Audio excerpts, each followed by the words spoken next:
The Trump campaign has come out and named his vice president as J.D. Vance. Now, you were there when Eric Trump made the announcement. What would be the campaign strategy behind a pick like this?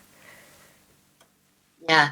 Well, I think Donald Trump has always spoken on behalf of the forgotten men and women of America, the people that the coastal elites don't think about, the people who are left behind when policies are made that don't think about the average hardworking family or the people that are living at or just right below the poverty line. And so J.D. Vance is an interesting pick for a time like this when the Biden-Harris administration has implemented policies that have really harmed the American family, the American worker, and the average American. They're suffering under the weight of inflation and rising prices from grocery to gas to housing.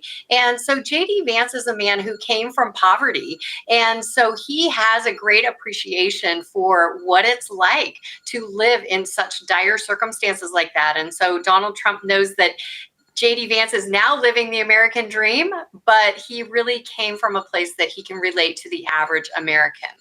Well, J.D. Vance is currently being haunted, shall we say, by a line from his 2016 piece in The Atlantic in which he referred to Trump as America's Hitler. Of course, the left are going to dig this up. He also wrote that Hitler was cultural heroin and that Trump makes some feel better for a bit, but he cannot fix what ails them, and that one day they'll realize it.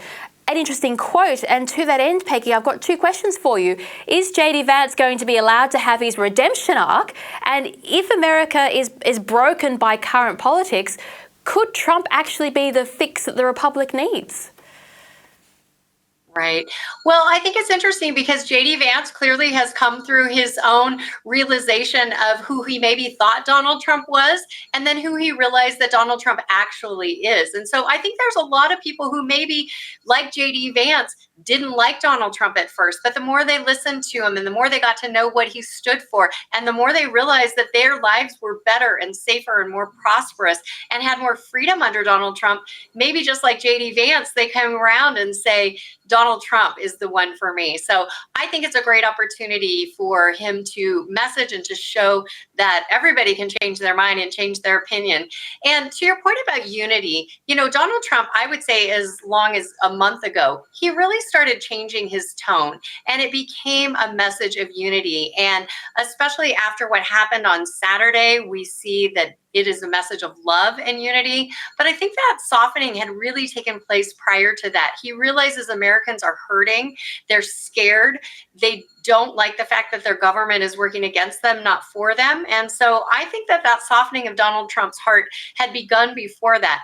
We've definitely seen it since Saturday. And I think he was fairly emotional today when he was in that arena, surrounded by so many people who love and support him.